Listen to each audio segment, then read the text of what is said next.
Chile, territorio con valiosos tesoros naturales que comprende el 0,5% del total de la superficie terrestre, pero contiene el 40% de las riquezas de cobre explotable a nivel mundial.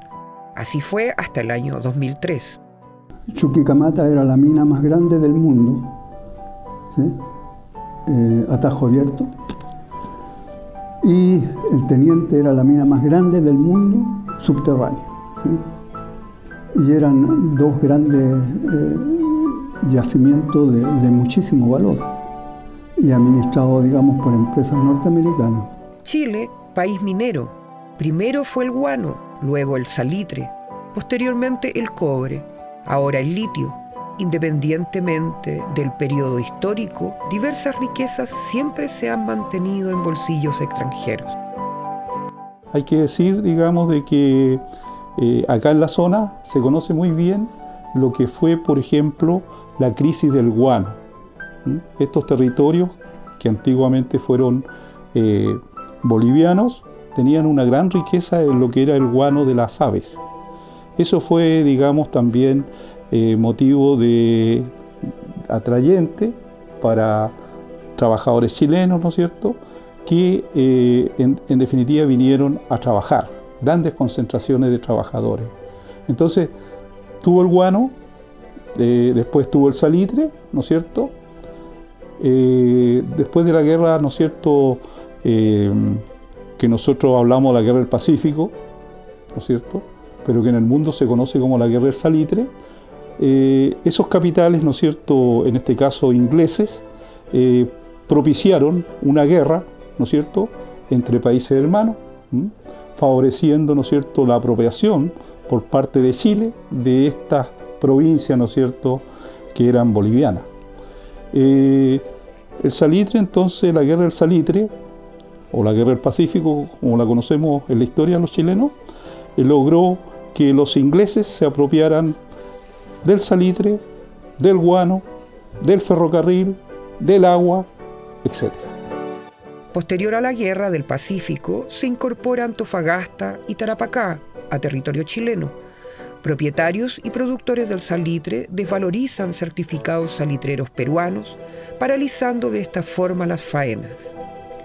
Luego del conflicto, un maquinista inglés del ferrocarril salitrero llamado John Thomas North, junto al gerente del Banco de Tarapacá, el inglés Robert Harvey, fueron escalando poco a poco hasta volver a reactivar la producción salitrera.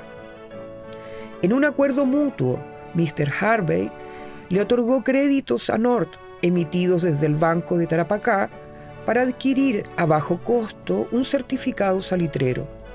No obstante, recurrieron a un capital británico y extranjero para seguir invirtiendo, dando actividad a las oficinas salitreras y creando sociedades anónimas para dar movilidad al negocio. En un inicio, capitales chilenos y peruanos predominaron el rubro, pero luego se incorporaron capitales alemanes, italianos, franceses, españoles y croatas. Sin embargo, los empresarios que dominaron la industria salitrera fueron mayoritariamente ingleses. De hecho, uno de los empresarios más importantes, John Thomas North, fue conocido en la época como el rey del salitre. Pese a que en ese entonces el impuesto pagado era 1/3 de las ganancias obtenidas, favoreciendo el desarrollo, el monopolio de diversos servicios quedaron en manos inglesas. Soy un pampino. Pampino se les llama acá en el norte pampa salitrera. Todo lo que es el norte grande, desde el mismo Taltal hasta Tarapacá, todo Tarapacá, ¿no? Base de Siriquique mismo, ya. Que eran los puertos de importancia del tiempo posterior a la Guerra del Pacífico. Esa zona inhóspita, nacimos muchos que hoy hemos dado una prueba de que tenemos un conocimiento de lo que fue nuestro norte. Esta parte del país siempre ha sido como el proveedor, el abastecedor de las riquezas de este país. Primero fue el salitre, muy básico fue el guano primero, luego vino el salitre, luego sería el cobre y hoy es el litio, el que hay que tener en cuenta de que la importancia que tiene el litio hoy a futuro, diría yo que es más importante a nivel mundial que la que tenía el salitre y la que tiene actualmente el cobre. Por lo tanto, ese recurso hay que posesionarte como país, porque es nuestro. Y lo que tenemos como litio es tan puro que te diría que es el más puro del mundo. A pesar que el cobre extraíble ha disminuido con los años al ser un recurso no renovable, Chile sigue siendo líder en la extracción y exportación del metal rojo con un 27% de las reservas al año 2023. En esa misma línea, se ubica en el tercer lugar a nivel mundial de los países con mayores reservas de litio, antecedido por Bolivia y Argentina. Soy del norte grande, es decir, soy mujer del desierto yo, de desierto. No entiendo lo vegetal, soy de desierto. Cuando niña estuve en un mineral, la mina vieja de Potrerillo, y le decía, yo conocía a la gente así como ustedes, así, gente joven. Nunca conocí a alguien de edad en esa mina vieja que era un mineral, no. Hombres y mujeres todos sanitos, todos. Si alguien moría, morían en la labor, en la mina. Y bueno, cuando mi padre es elegido por el Partido Comunista, es elegido alcalde, nosotros nos vamos a Chañaral.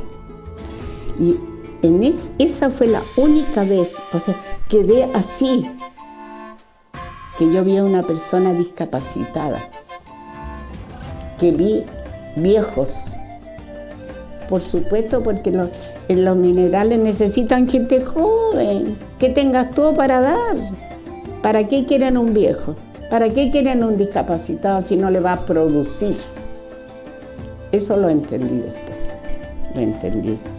Y te das cuenta, en eso uno se va moviendo y va aquilatando el valor de pensar su país, de pensar mi zona en relación a la gran explotación que se hacía de nuestro pueblo, la gran explotación. Luego del descubrimiento del salitre sintético, inició la decadencia de la explotación del oro blanco, ocasionando la retirada de inversores extranjeros, entre ellos Gran Bretaña, eso sin antes aprovechar el máximo de lo que quedaba del salitre para la fabricación de pólvora y fertilizantes.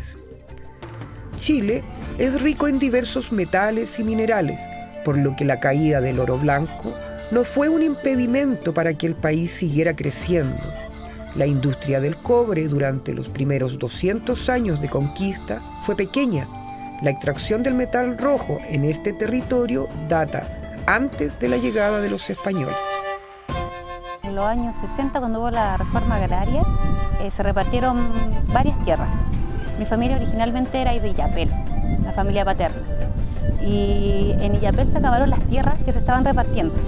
Entonces se repartieron las tierras aquí en Melón, donde no había quien se las repartiera porque no se trabajaba tanto la agricultura con el patrón para poder repartirse esas tierras. Entonces sortearon para gente de Illapel y así llegó mi familia acá. Cuando mi familia llega, lo primero que fueron es hacer la casa acá y se empezaron a dar cuenta que habían restos arqueológicos. Entonces entre la familia se ha ido conservando este lugar. Se trabajó alguna vez la agricultura, pero siempre lejos de la flora nativa. Se ha conservado el bosque y se ha conservado los restos de las piedras tacitas.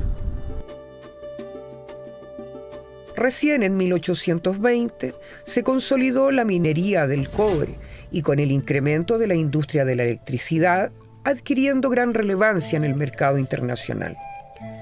Debido a la gran demanda que obtuvo el metal rojo, se estudiaron otros terrenos ubicados a lo largo de la cordillera de los Andes, para descubrir nuevos yacimientos y reservas estudiadas por profesionales estadounidenses, naciendo el interés de las grandes corporaciones norteamericanas por los yacimientos de Chuquicamata y Potrerillos en el Norte Grande y en el Teniente en la zona central de Chile. Estados Unidos crea en 1904 la Braden Copper Company para adquirir en 1905 la mina El Teniente, en 1912 la Chile Exploration Company para Chuquicamata y en 1916 la Andes Copper Mining para explotar Potrerillos. Mi madre es del otro lado de la historia. Mis bisabuelos llegaron como mineros.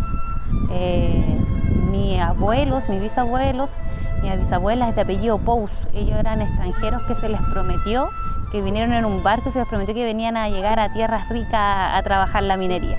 Entonces llegaron en un barco a Valparaíso, Viña, ahí se asentaron algunos y algunos se vinieron acá a Melón. Cuando llegaron a Melón no tuvieron cómo devolverse, nunca hubo el barco que devolviera a los emigrantes a sus pueblos, así que quedaron trabajando acá en minería.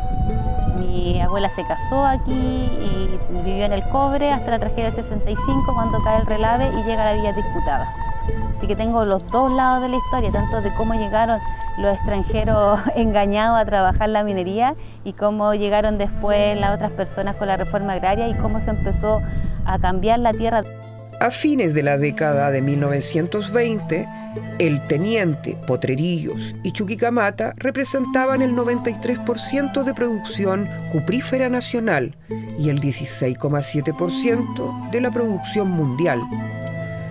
A pesar de obtener elevadas ganancias, el impuesto que pagaban las concesiones mineras privadas extranjeras era entre el 1,7% y el 5% de impuestos a la renta, por lo que diversos sectores políticos comenzaron a notar el goce de las mineras extranjeras y que a su vez estas ganancias no se reflejaban en el país, abriendo el debate sobre la nacionalización del metal rojo. En realidad hubieron dos procesos, ¿no? La chilenización y la nacionalización pactada, ¿sí?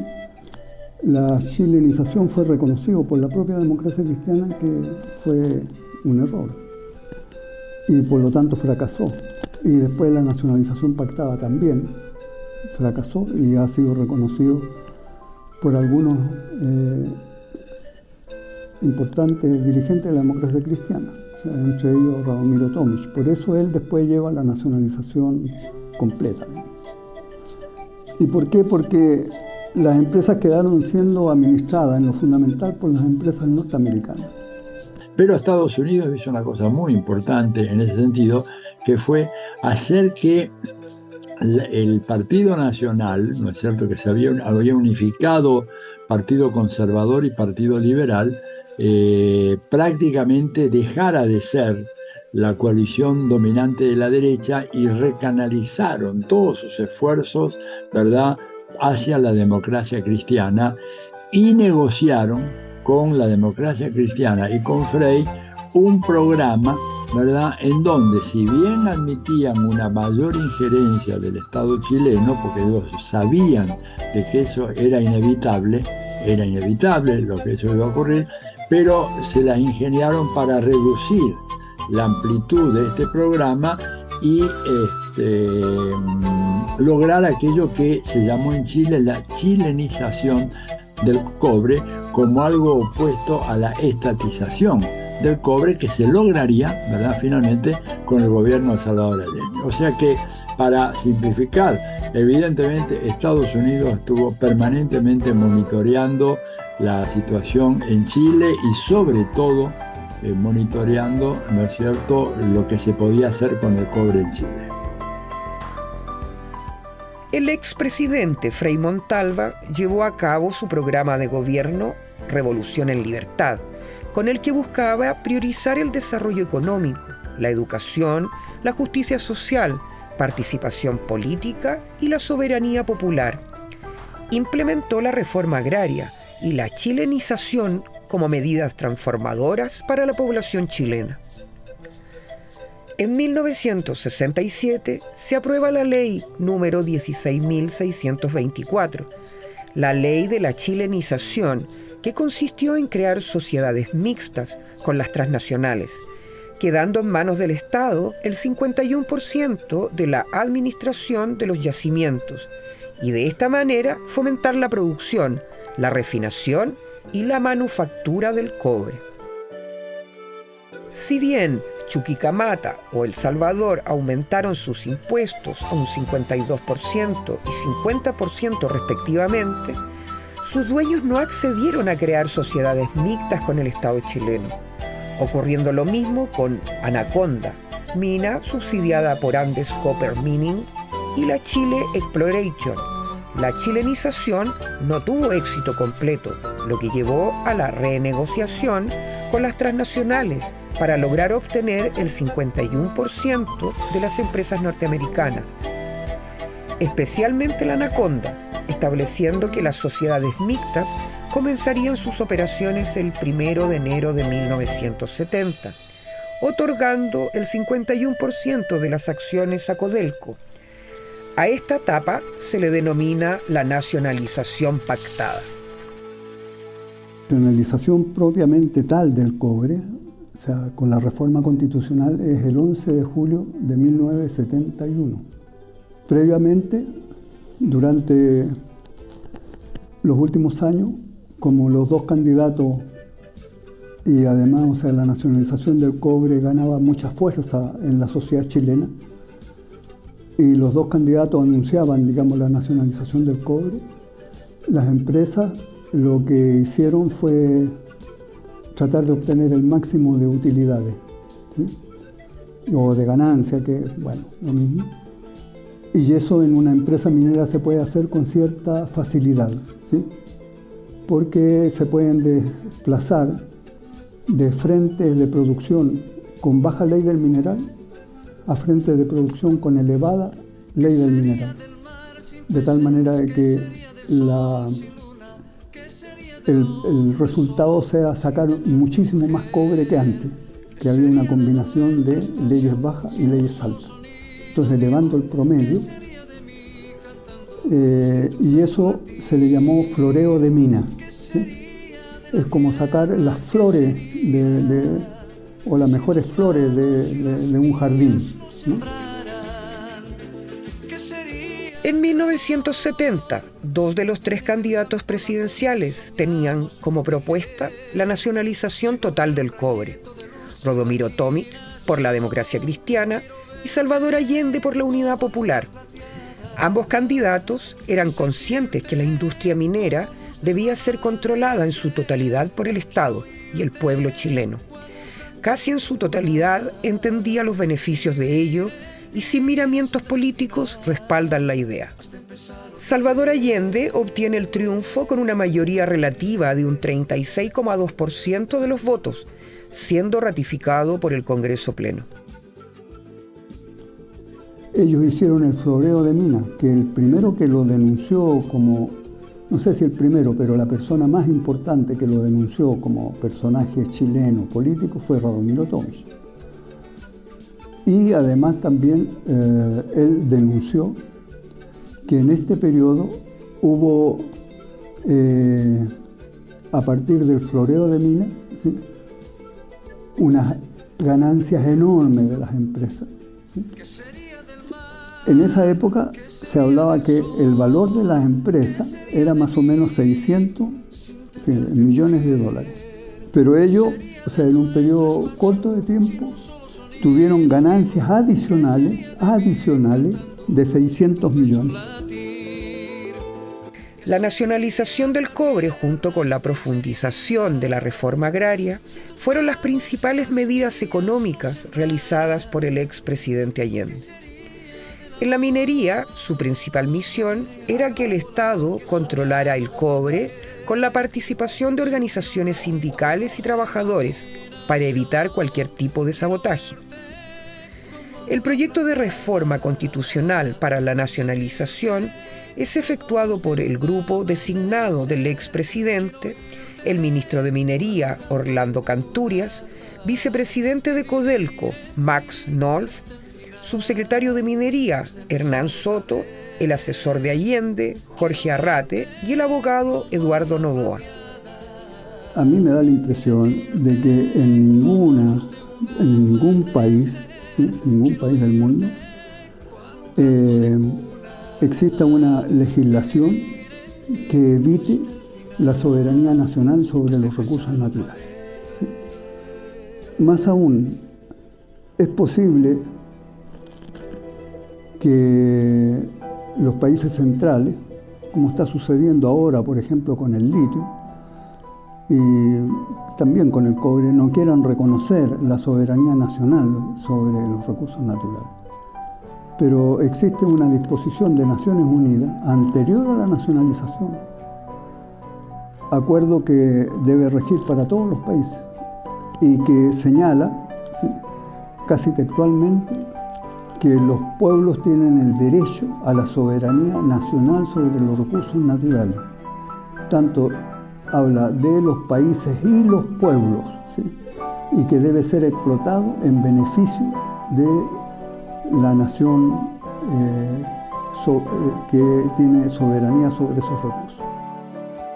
Allende, convencido que Chile tenía todo el derecho de nacionalizar el cobre, basándose en la resolución 1803 de la Asamblea General de las Naciones Unidas del 14 de diciembre de 1962, en la que declara el derecho de los pueblos y de las naciones a la soberanía permanente sobre sus riquezas y recursos naturales, debe ejercerse en interés del desarrollo nacional y del bienestar del pueblo del respectivo Estado. Además de exponer en el inciso número 7 de la Declaración que la violación de los derechos soberanos de los pueblos y naciones sobre sus riquezas y recursos naturales es contraria al espíritu y a los principios de la Carta de las Naciones Unidas y entorpece el desarrollo de la cooperación internacional y la preservación de la paz. Mira, en cualquier momento uno puede hacer cálculo, podemos verlo más adelante con cifras más recientes, pero el cobre y sus recursos significaban que Chile podía financiar y doblar las remuneraciones de todos los trabajadores chilenos, de los asalariados y de los empleados, ¿sí? Así que por eso esa es la idea del sueldo de Chile. Esa es la diferencia, o sea, de que hay que reivindicar que la nacionalización del cobre es un proceso que demoró muchísimo, entre otras, desde que ganó Allende hasta el 11 de julio del 71, porque significó que desde el punto de vista legal y constitucional hubo que desarmar todo lo que se había hecho anteriormente para poder llevar adelante la nacionalización. Y ese es un significado histórico único. Cuando yo regresé el año 72, yo empecé a trabajar en la Universidad de Chile de Valparaíso. Y resulta que se produjo un acercamiento entre la Universidad de Chile y Enami Ventanas.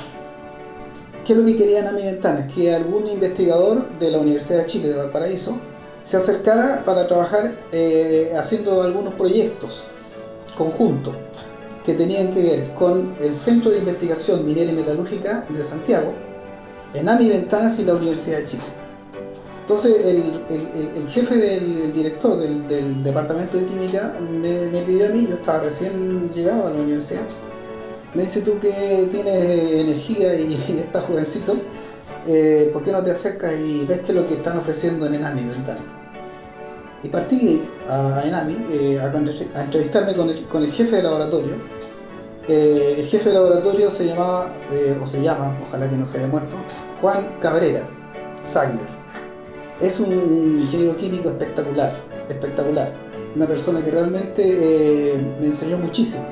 Yo llegué allá y me dice: mira, resulta que nosotros queremos hacer una serie de trabajos, proyectos que están relacionados con los subproductos de la minería del cobre. Dije: ¿los subproductos qué es eso? Mira, aquí tenemos una fundición, me dice, y tenemos una refinería. Entonces, producto de la purificación del cobre, porque nosotros tenemos que vender cobre electrolítico, o sea, un cobre que tenga 99,99% de pureza, o sea, prácticamente 100%. Entonces, producto de esa purificación, se obtiene una serie de subproductos, las impurezas, digamos, las impurezas. Esas impurezas prácticamente son metales preciosos. Oro, plata, platino, paladio, rodio, iridio, todos los metales preciosos que tú te puedes imaginar, fuera del selenio y del teluro, que son dos semiconductores muy valiosos para la industria, selenio y teluro que están ahí, están como subproductos en la refinación del cobre. Entonces, esos proyectos nosotros los queremos elaborar acá. Queremos convertir nuestro laboratorio de control de calidad en un centro de investigación conjunto con el Centro de Investigación Minera y Metalúrgico de Santiago y apoyado por la Universidad de Chile. Y felizmente caí en ese medio. La reforma constitucional de Allende no solo buscaba que el Estado fuera el encargado de explotar el cobre, también lograr refinar y fundir el cobre y su concentrado en el país, creando así la industria manufacturera del metal, sacando el máximo de provecho. Antes de obtener el beneficio de esta nueva reforma, el gobierno no contaba con que las transnacionales norteamericanas, antes de retirarse, terminaron desmantelando las faenas a través del floreo de minas y así obtener más utilidades antes del cambio de ley, afectando la producción nacional, lo que motiva a crear a finales de los 70 el Centro de Investigación Mineras y Metalúrgicas, CIM, empresa pública que en el segundo gobierno de Piñera se privatiza mediante la Corporación Alta Ley. El cobre estaba caracterizado por los estrategas norteamericanos como un insumo estratégico para la industria militar norteamericana. Entonces no podían correr el riesgo de que hubiera un gobierno que privase a las empresas norteamericanas, ¿no es cierto?, de tener ese control prácticamente monopólico exclusivo del cobre en Chile. Y por esa razón ellos estuvieron participando muy activamente y han seguido y siguen muy de cerca toda la política chilena. Allende tenía un representante, ¿sí? Había otro representante que era de Codelco, o sea, del Banco Central. Pero Allende me designó a mí como miembro del Comité Ejecutivo de Codelco y esas fueron las condiciones en que llegué con la tarea fundamental de administrar a través de Codelco la nacionalización del cobre. Quiero destacar que fue en noviembre de 1970. ¿Sí? Después en Codelco se nombraron otras personas en el comité ejecutivo y creamos también la gerencia general. Y después de unos meses yo asumí la gerencia general también de Codelco. El 11 de julio del 71 se aprueba por unanimidad de diputados y senadores la reforma constitucional sobre la nacionalización del cobre en Chile. Decisión nada agradable para las mineras norteamericanas, ni para Richard Nixon, presidente de la época en Estados Unidos. En disconformidad con la nueva reforma establecida, su principal inquietud era que el socialismo había llegado a la presidencia democráticamente, un peligro decisivo para Estados Unidos y su Guerra Fría. Estados Unidos, por ejemplo, ya en vísperas del triunfo de Allende en 1970, estaba preocupado de que esa victoria de Allende en el 70 no fuera a repercutir en los partidos comunistas europeos. Y se hablaba del impacto sobre todo, especialmente en Italia, en donde había el partido comunista más grande de Occidente, para un país europeo miembro de la base de la OTAN y sede de 2 o 3 de las bases navales y militares más importantes de Estados Unidos en Europa. Entonces, el ejemplo de Allende era un ejemplo absolutamente inadmisible con el cual había que lidiar por las buenas o por las malas. si él no entendía razones o si el electorado chileno se equivocaba, cuando te digo se equivocaba es porque esa fue la expresión que utilizaron tanto Nixon como Kissinger, diciendo el pueblo chileno se equivocó, el pueblo chileno votó mal, el pueblo chileno cometió un error, nosotros vamos a corregir ese error. ¿Cómo lo corrigieron? Bueno, con el golpe de 1973. Para que veas, digamos, hasta dónde llegan los Estados Unidos cuando se trata de preservar sus intereses fundamentales, ¿no? Como en este caso, el cobre en Chile y Chile mantener a Chile como un gobierno que no va a, de alguna manera, convertirse en un ejemplo de un socialismo democrático para el resto de la región. Estados Unidos, no conforme, si bien reconocía el derecho de Chile sobre sus recursos, presionaron a fondo para dificultar el crecimiento logrado, así disminuir el precio del cobre en un 30% el primer año de la reforma. Bloquearon exportaciones para la minería e incluso demandaron al país en tribunales europeos para embargar el cobre producido por las empresas nacionalizadas, exigiendo una indemnización por parte del Estado, y este se negaba aludiendo a las ganancias excesivas obtenidas durante años. Claro, hay que tener presente eso, que ya ellos habían floreado las minas, ¿no? Y que habían tenido grandes utilidades. Bueno, teniendo presente eso, además la reforma de la Constitución establece una serie de procedimientos, ¿sí? Y dice que Allende debe calcular el valor que debe ser pagado a las empresas, ¿sí? Pero a eso debería descontársele las utilidades excesivas por sobre cierta cantidad promedio de una década o 12 años, ¿sí? Sí, o sea, apegado a la reforma constitucional, ¿sí? Allende hizo la estimación claro, y ahí aparecía, digamos, con las empresas habían obtenido utilidades extraordinarias tan elevadas que no tenían derecho a indemnizar, ¿sí? Y eso se llevó a tribunales nacionales que votaron a favor de la propuesta del gobierno y en contra de las empresas. El 11 de octubre de 1971, la Contraloría General estableció que Chuquicamata, El Salvador y el Teniente no tenían derecho a indemnización y solo la mina exótica y andina podían acceder a esta solicitud.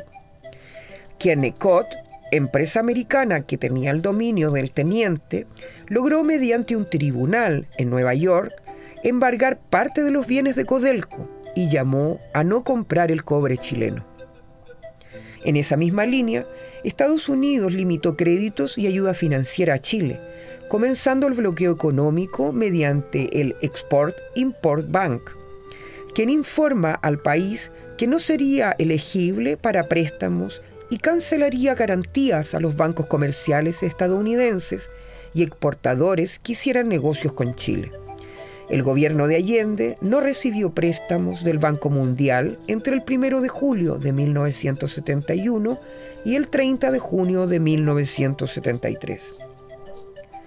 Finalmente, para resolver el conflicto, Chile acudió al Club de París, mecanismo de convocatoria informal compuesto por representantes de 19 países endeudados para renegociar, llegando a un consenso que no duró por mucho, ya que la única pieza a mover era la indemnización y el gobierno no transaba con eso.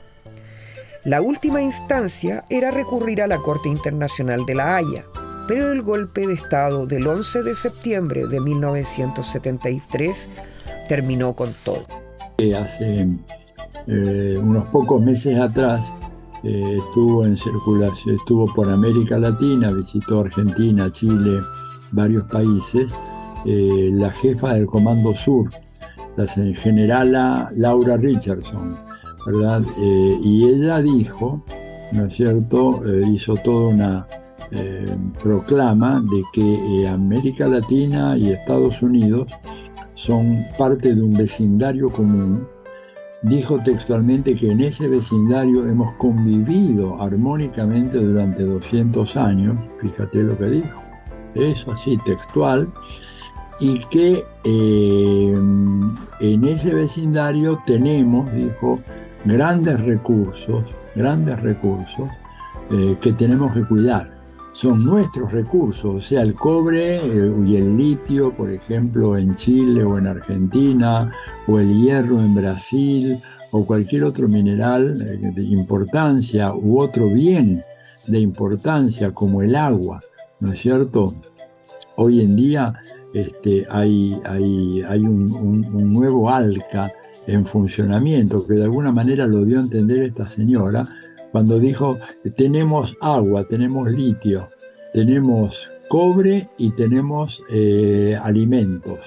O sea, ahí tenés el ALCA de vuelta, ¿verdad? Cuando tú sumas todos estos países, entre Argentina, Bolivia y Chile, tienen el 70% o más de las reservas mundiales de litio, que es un material cada vez más importante en el mundo.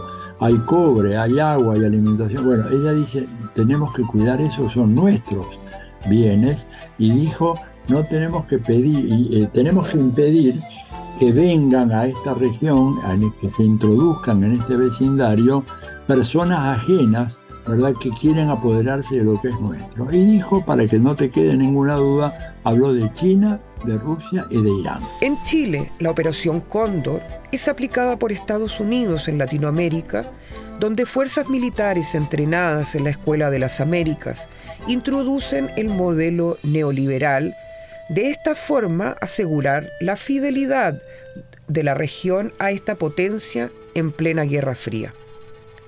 Ahora, durante la dictadura militar en Chile, nacen los Chicago Boys, estudiantes de Ingeniería y Economía de la Universidad Católica y de la Universidad de Chile, quienes al terminar sus estudios de pregrado, perfeccionaron su conocimiento en la Universidad de Chicago. Entre ellos se puede reconocer a José Piñera Echeñique, quien no tan solo ideó el actual modelo previsional de las AFP, sino también dio los primeros pasos para la desnacionalización del cobre. Sí, es que las parcelaciones vienen de antes, porque esto se le entregó a la reforma agraria en 65 ejemplos, y luego viene el golpe de Estado que vuelve a quitar estas tierras, se las entregan a los campesinos y luego se las vuelven a quitar, y ahí empiezan también los derechos de agua, entonces empiezan a venderle a la empresa, y las empresas empiezan a comprar lo mismo que se le regalaron a los campesinos. Entonces los campesinos, de tener vastos terrenos, empiezan a dejarse el lado donde está su casa y vender lo demás, y eso lo que se vende se empiezan a convertir en empresas. Y así la minería, que al principio era una minería pequeña de los primeros patronados que habían acá, empezó a hacerse una minería industrial y empieza a abarcar, a comprar, algunas, porque ahí también tenemos monocultivos. Los monocultivos hicieron lo mismo, empezaron con unos pequeños paltos, unos limones, y luego lo empezaron a comprar a sus vecinos, y sus vecinos se iban endeudando, porque aquí para mantener la tierra hay que pagar contribuciones, y si no hay agua no se puede cultivar, no se pueden pagar las contribuciones y te endeuda. El principal argumento que se aplica en dictadura por José Piñera en 1980 o inicio de los 80 fue de que el cobre iba a quedar obsoleto, que iba a ser un metal sin valor.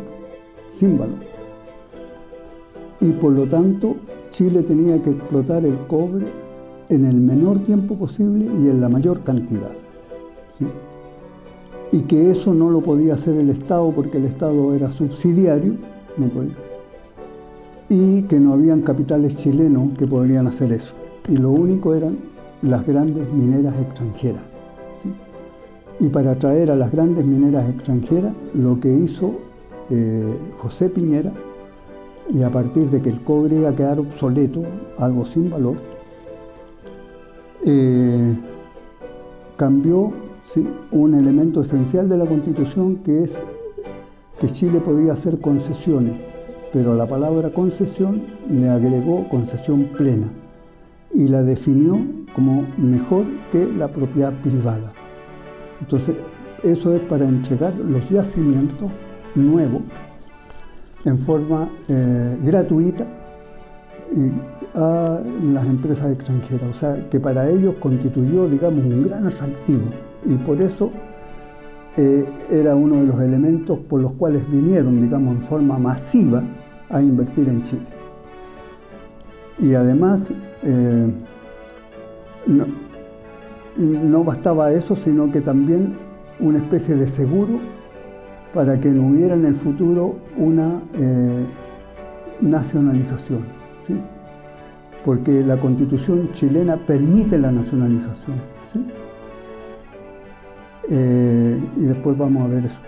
Pero la seguridad significaba lo siguiente, que si Chile nacionalizaba, tenía que pagar, ¿sí?, en forma actual los rendimientos de los próximos 30 años o 40, dependiendo, que iban a obtener las empresas.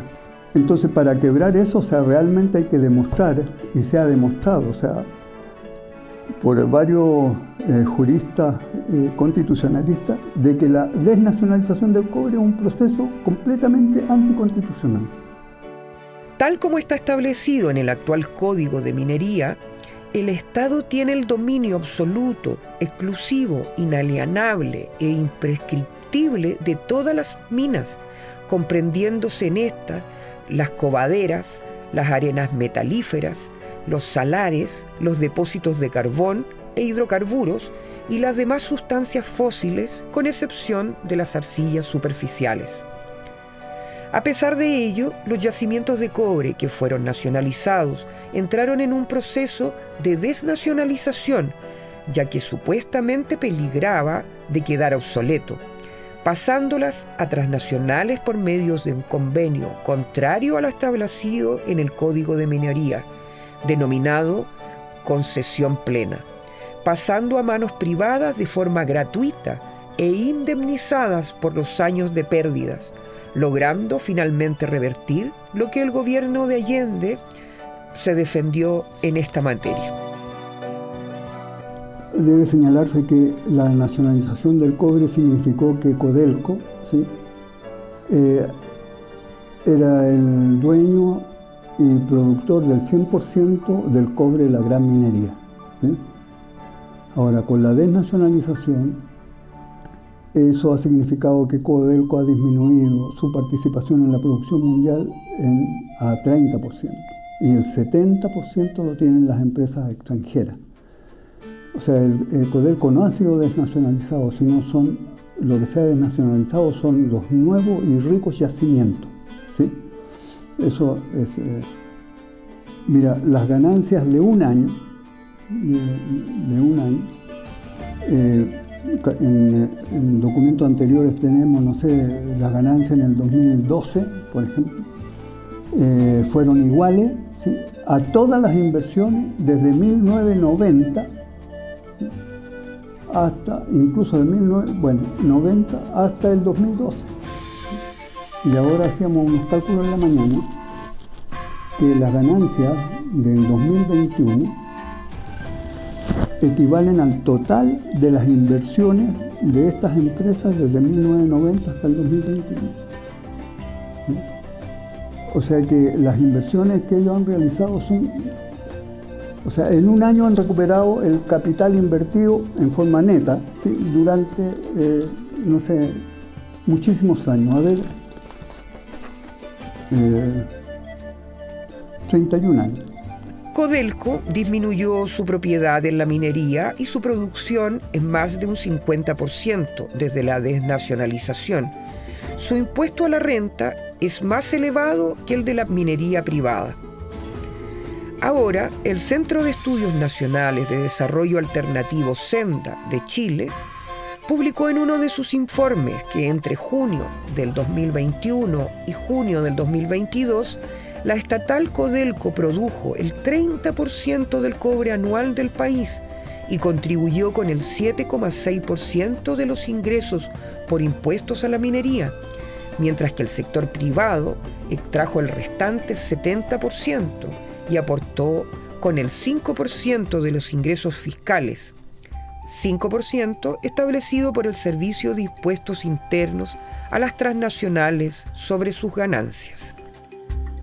Según nuestro antecedente y con el manejo de cifras, estadísticas, y para nosotros, con Graciela, digamos que hemos hecho un estudio más o menos detallado, hemos